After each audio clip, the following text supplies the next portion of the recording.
Hey, salut tout le monde, c'est Francis Stark et bienvenue sur ma chaîne là où passionné rime avec qualité. Aujourd'hui, dans cette vidéo du My Hero Academia à l'honneur, je ne voulais pas racheter de Izuku Midoriya puisque j'ai déjà de la soupe Master Stars Peace. Ça fait longtemps que je vous ai pas fait un petit truc comme ça. Et là, ils nous sortent une figurine issue d'une illustration. Je vous la pose à l'écran. La figurine a l'air excellente puisque la proposition est astucieuse, ambitieuse, volontaire, je sais pas comment dire ça. La proposition est vraiment cool puisqu'on vient reprendre effectivement cette illustration avec cet effet noir et blanc, mais il y a un petit peu de couleur ici et là. Je vous laisse découvrir tout ça dans l'unboxing. On se fait ça ensemble, c'est parti!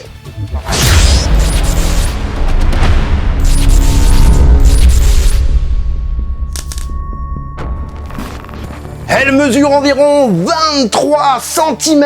Oui, Izuku Midoriya, c'est un gamin. 23 cm, c'est très grand pour ce que c'est, franchement. Et là, on a l'impression d'avoir une boîte Grandista. Elle est sortie le 28 mai. Enfin bref, la boîte, elle est comme as.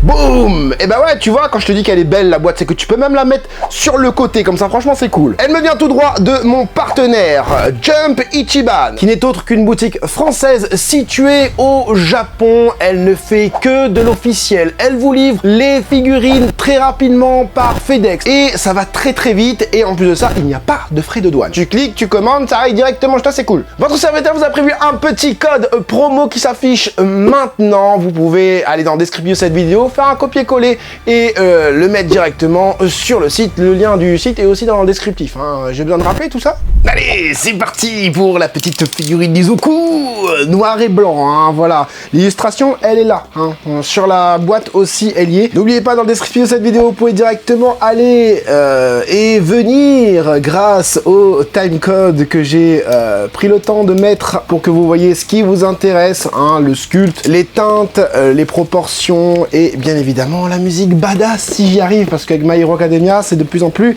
compliqué. À l'intérieur on a du coup du plastique souple. Ah, la tête n'est pas emboîtée. Ah, il n'y a rien qui est emboîté, hein, d'accord. Si, quoique le haut et le bas du buste est emboîté. On a une, deux, 3 et 4 parties. Ah là, déjà rien que de la regarder comme ça. Alors, on va mettre le châle de Gran Torino, hein, qui s'envole vers le haut comme ça. Alors ça se met dans des petits ergots que tu as juste ici, là, sur les deux côtés. Hop, allez, on installe ça. Voilà, donc ça monte vers le haut. J'ai même l'impression que tu peux régler l'inclinaison. Et ensuite, eh ben, forcément, tu mets la tête du petit Izuku. Ça pique de ouf. J'ai jamais eu de Grandista My Hero Academia, hein, Izuku ou n'importe qui d'ailleurs. Ça pique, j'arrive pas à le mettre. J'arrive pas à mettre la tête bien comme il faut tellement ça pique. On va laisser comme ça. Au niveau du pied, alors ça se met sur le pied gauche et ça se met super bien. Et donc voilà ce que donne la figurine. Alors, ça va être un petit peu compliqué parce que là on est sur du noir sur noir. Je vais changer ça. Les derniers petits réglages ont été faits. Voici ce que donne la figurine. Vous le voyez avant moi. Et maintenant, c'est à moi de le regarder. Et... ah, il est beau. Il est beau gosse, mais de ouf, de ouf. Je la voulais cette figurine parce que je me suis dit, vu la taille et le prix, ça tue. Ça tue de ouf. Ça tue de ouf. Allez, on va parler de la pose, des proportions de la figurine. On est sur une pose, bah voilà, hein, je vais pas le redire, mais voilà, sur l'illustration, c'est la même pose que l'illustration. Au niveau des proportions, franchement, c'est cool, hein. La cape de Gran Torino vole au vent comme ça déchire. Les pliures et tout, le fait que ce soit, enfin le choix des couleurs est vraiment cool aussi, noir et blanc comme ça, les petits yeux verts, le châle, le châle ou la cape, hein, je vais dire un peu des deux, de Gran Torino jaune, qui vient montrer, qui vient dire, bah voilà, c'est pour lui que je me bats limite, tu vois. Ah, l'idée est génialissime, hein. Le socle en plus ça va, tu vois, il est tout noir, donc ça se voit pas énormément, hein. Moi vous le savez, j'ai une petite table noire là, voilà, hein, que j'ai concocté spécialement pour les unboxings, hein, en carbone, hein. Mais du coup, le noir, ça se voit pas. Le noir, ça se voit pas chez moi et ça, c'est cool, ça fait plaisir. Moi, tu sais, j'adore le badass, j'adore le dark. Donc là, franchement, on est sur de la figurine qui remplit toutes les cases pour moi, hein, et remplit quelle case aussi? La case du sculpte et de la modélisation, hein. C'est ce qu'on va parler tout de suite, hein, du coup. Regardez les chaussures. Les chaussures sont du même acabit que les Super Master Star Piece, pardon. Avec cet effet usé, cet effet aussi métallique. Hein, tu le ressens bien, donc on a une espèce de mat avec du gris qui brille, donc vraiment cet aspect acier, hein, chaussure, ouais, métallique, bah ça ressort de ouf. Alors là, je parle un petit peu des couleurs, mais c'était bien de le relever, mais au niveau de la modélisation, du coup, on est sur quelque chose, encore une fois, de très... d'aspect métallique, encore une fois, on est sur quelque chose de très travaillé, en termes de détails. Regardez, même les vis ressortent de la chaussure, hein. Ça ressort carrément, hein. C'est de la pure folie, hein. C'est de la pure folie les chaussures. En dessous ça donne ça, hein, voilà. Et c'est vraiment de la trempe d'une Super Master Star Piece. Là, c'est super beau. Au niveau du pantalon en lui-même, hein, et on va parler aussi des genouillères. Les genouillères sont très bien faites parce qu'on a cet esprit mousse, hein, pour vraiment protéger les genoux. Je trouve vraiment bien réalisé, bien faite. Au niveau des pliures, on a plein de pliures hyper cohérentes, hyper amples et hyper accurate par rapport au cara design de l'anime, hein, tout simplement. Ça se relève un peu, hein, il y a du vent, hein, donc du coup ça flotte. On a des vêtements ici et là en mouvement, donc ça c'est top.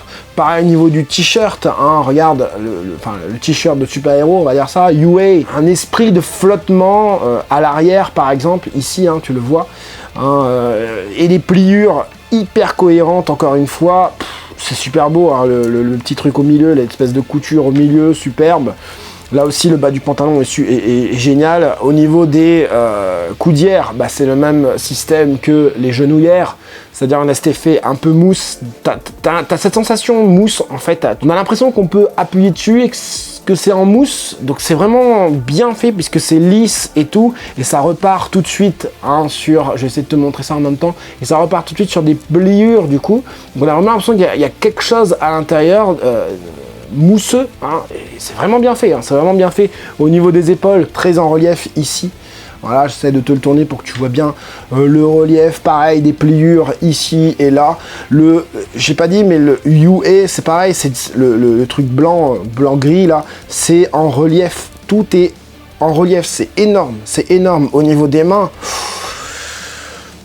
la modélisation des mains, c'est même meilleur que la Super Master Star Piece, puisque bah après on évolue aussi, hein, dans les saisons, d'accord. Donc il a cette espèce de poignée, de truc au poignet, hein. Et regardez, même au niveau de chaque petite phalange, enfin pas phalange, mais ossement des doigts, il y a ça en relief, hein. C'est pas juste peint. C'est vraiment en relief, hein. Le gant est super bien fait, la main est super bien designée, super bien modélisée surtout, hein, voilà. Les deux mains d'ailleurs, hein. Les deux mains sont juste magnifiques. C'est de la dinguerie. C'est de la dinguerie et c'est de la price. C'est de la dinguerie et c'est de la price. T'imagines ces deux mots dans une même phrase?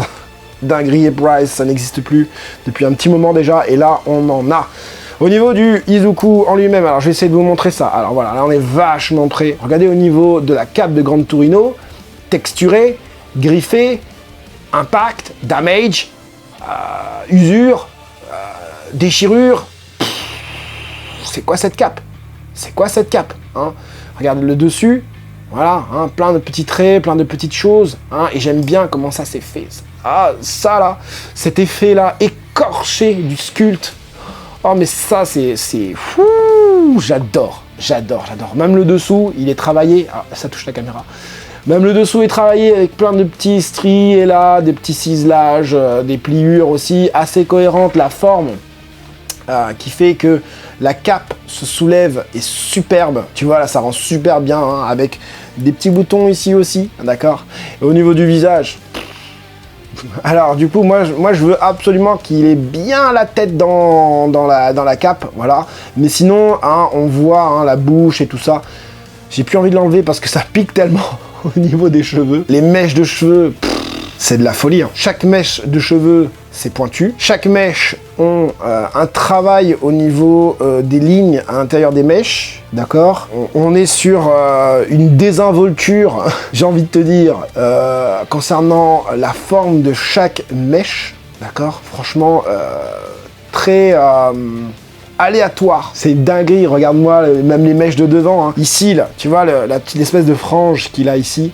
J'allais dire, ouais, on sent qu'il y a une pièce rajoutée, mais on le voit même pas. On le voit même pas. On le voit pas, la pièce rajoutée. J'essaye de vous montrer ça avec les lumières et tout, pour que vous voyez. Mais il n'y a pas de jointure, il n'y a pas de démarcation entre les parties. Et c'est pareil sur toute la figurine. La figurine est tellement bien faite que on ressent pas, tu vois, le haut et le bas du corps. À mon avis, il doit avoir un délire ici. Bon, ils nous l'ont fait en une pièce. Pareil ici au niveau des mains, mais c'est tellement bien agencé, même au niveau des épaules et des bras. Il y a tout qui passe devant, hein, la cape qui passe devant la jointure que normalement on devrait avoir devant le col. Alors j'ai quand même enlevé la tête, hein, parce que j'essaie d'être quand même assez complet dans mon unboxing. Vous voyez, on voit les petites taches de rousseur de Izuku. La bouche qui est bien faite aussi, sans plus, mais ça suffit large. Ça suffit large. Et tu vois du coup tous ces fameux cheveux que je te disais, où tu vois de la jonction, où tu vois de la jointure, tu vois de la démarcation, tu vois rien, c'est super bien fait. Le petit col aussi qui est là, il y a des pliures et tout, on a une petite ligne ici aussi. Le détail de cette figurine est juste énormissime. Alors j'ai vu certaines personnes mettre le Izuku sans sa cape, et regarde, tu le mets sans sa cape, bah, ça passe aussi frère, ça passe aussi, à part que tu as 2 trous sur les épaules, mais sinon ça passe aussi. Tu mets la cape au loin, ou je sais pas, un délire comme ça, il a enlevé la cape. Et il n'y a pas de, tu vois, le coup paraît pas forcément plus long. Hein, on est sur un Caradizan svelte, et franchement ça passe super bien. Allez, maintenant je vais me faire mal aux doigts. Allez, du coup, on va passer aux teintes utilisées pour ce Izuku. Encore une fois, c'est issu de l'illustration, forcément.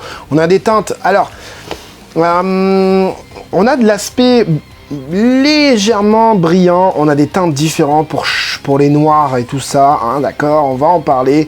Donc je disais, pieds, au niveau des pieds, on a cette peinture mat mais métallisée pour le gris. Au niveau du pantalon, on a un espèce de noir pas profond mais pas loin non plus, avec un espèce de brillant aussi. D'accord, ça brille légèrement au niveau du noir. Ici, les bandes de UA, on est sur un espèce de blanc, d'accord, blanc-gris. Alors pourquoi je dis un espèce, parce que c'est pas vraiment blanc, tu vois, c'est pas le blanc pétant, etc. On garde le côté dark, l'aspect triste du délire, bah, l'ambiance de la saison 7, quoi. Dans cette figurine, dans le paint, dans le choix des couleurs, des teintes, des codes couleurs utilisés. Donc les petites genouillères, c'est pareil. Là par contre on est sur du mat profond avec un espèce, j'arrête pas de dire espèce, avec du gris noir, hein, que j'aime bien, hein, voilà, au niveau des genouillères, hein, là tu vois, j'espère que tu vois bien la différence entre les deux noirs. Là on est sur un noir brillant, là on est sur un noir gris mat. D'accord, les gants sont gris aussi. Alors c'est marrant parce que plus tu passes à la lumière, plus le gris des gants par exemple paraissent blancs, tu vois, et le jeu de lumière se fait automatiquement grâce aux lampes. Alors moi j'en ai 2, hein, donc du coup tu auras forcément la sensation d'avoir du blanc sur les parties grises, mais je te rassure, c'est gris blanc, gris clair, gris très très clair. Après on garde le même système, c'est-à-dire que ici on est sur du noir brillant, les coudières sont noir gris mat, et là par contre on est sur un gris encore plus clair, hein, tu vois vraiment. J'espère que tu vois vraiment la différence entre les 3 noirs, du coup, noir brillant, noir mat, gris clair, gris foncé plutôt. Il y a la recherche, tu vois, c'est pas juste du noir et blanc tout moche, franchement c'est super beau. Au niveau de la cape, de la couleur de la cape, donc on est sur une espèce de jaune orangé, un peu dark aussi. Je cherche du dégradé parce que j'ai la sensation qu'il y a un petit peu de dégradé. Non, il n'y en a pas. C'est juste que c'est la lumière qui fait que tu as la sensation de dégradé. Et c'est vraiment cool. C'est vraiment cool. Les cheveux, pareil, pas de reflet gris, pas de reflet, pardon, vert au niveau des cheveux. Mais avec les lumières, t'as l'impression que les bouts de mèche sont plus clairs, c'est marrant, hein. Les yeux, on en parle des yeux. Ils nous ont bien fait les yeux verts de Izuku Midoriya, le chara-design superbe, la modélisation superbe. Génial. Allez, on va mesurer la figurine. La figurine mesure environ 23 cm, tu peux le voir, c'est à la tête, d'accord? Et là, par contre, c'est jusqu'au châle, donc là, on est sur du 26 cm. Tu vois, je vais prendre une Ichiban Kuji, mais je crois que c'était une Master Lease. Je suis pas sûr, je crois que c'est une Master Lease. Regarde. Regarde-moi ça. Et là, tu te dis, ah ouais, en fait, elle est grande. Ah, elle est très très grande, les gars. Tu prends par rapport à celle-ci. Ah, c'est cassé la figure. Hein? On est d'accord? Très très grande figurine. Tu prends par rapport à Blood of Silence, hein, pour ceux qui ont vu mon précédent unboxing. Voilà. Moi je dis ça, je dis rien. Très très grande figurine, pas très chère. Foncez les gars, hein. Mais qu'est-ce que c'est que cette dinguerie? C'est pas possible de nous faire une... C'est une prize. C'est une prize. J'arrête pas de le dire. C'est une prize. Elle est génialissime. C'est incroyable d'avoir une prize comme ça. Alors l'aspect noir et blanc peut ne pas plaire à tout le monde. On est d'accord. Mais là, tu te refais la petite illustration qu'il y a sur la boîte et partout ailleurs. Ça fait vraiment plaisir. On est sur un sculpte génialissime. Très bien fait. Rien à envier au Grandistar. Et encore moins au Master Lice, d'accord? Puisque on est dans une taille Master Lice, tu pourras facilement la mettre avec d'autres Master Lice. J'en bien, si elle n'est pas plus grande qu'une Master Lice. Je ne peux pas vous la comparer malheureusement, mais par rapport à la taille, j'imagine, dites-le moi en commentaire, hein, si c'est plus grand. Ça m'étonnerait pas, franchement. Ce qui est vraiment bien avec cette figurine, c'est qu'on ressent l'ambiance, la nostalgie, on ressent la tristesse, hein, on ressent vraiment les faits qui se passent dans la saison, fin saison 6, début saison 7, même si j'ai pas vu saison 7 encore. Très très belle réalisation et vraiment une très très bonne idée d'avoir modélisé ça en figurine. Pouah, je suis stupéfait. Si toi aussi t'as été stupéfait, je t'invite à mettre le gros like pour le développement de la chaîne. Plus la chaîne va grossir, plus il y aura d'unboxing. Je remercie encore Jump Ichiban que vous pouvez aller faire un tour dessus pour aller commander vos figurines avec les codes promo. Ça fonctionne super bien, le programme fidélité, ça aide beaucoup après pour les futurs achats de figurines. Tous les liens sont dans la description de cette vidéo. Il n'y a pas de frais de douane, encore une fois, je le rappelle, hein, parce que combien de fois on m'a dit ouais, il y a des frais de douane. Non, il n'y a pas de frais de douane. Je vais devoir le dire à chacune de mes vidéos unboxing, c'est ouf quand même. Enfin bref, j'espère en tout cas que ce gros déballage vous aura plu et vous aura aidé, vous, les collectionneurs, à faire votre futur choix. C'était Franzy Stark, à la prochaine.